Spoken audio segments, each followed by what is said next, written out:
Praise the lord, హల్లెలూయా. ప్రభు యేసుక్రీస్తు నామంలో శుభాభివందనాలండి. మరి ఈరోజు ఈ వీడియో చూడగలరు. ఈ వీడియోలోని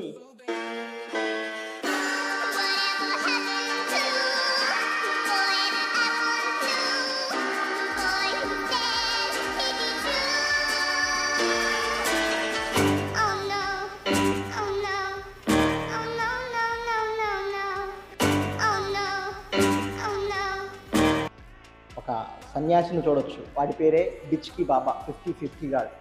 అయితే ఇతను క్రైస్తవుల పైన, ముస్లింల పైన చాలా దుర్భాషలు ఆడుతూ నోరు పారేసుకుంటాడు. అయితే ఈ వీడియోలోని మీరు స్పష్టంగా గమనిస్తే, ఈ వీడియోలోని చిన్నజీర స్వామి అనేటువంటి ఒక పంతులు ఉన్నాడు కదా, పెద్ద ఒక పీఠాధిపతి. అతని యొక్క పాదాలు పట్టుకోవడానికి కూడా ఈ పంది, ఏ 50-50 గాడ్ బిచ్కి బాబా ఉన్నాడు కదా, ఆయనకు అర్హుడు కూడా కాదనమాట. అర్హత లేదు. ఆ అర్హత లేనప్పటికీ కూడా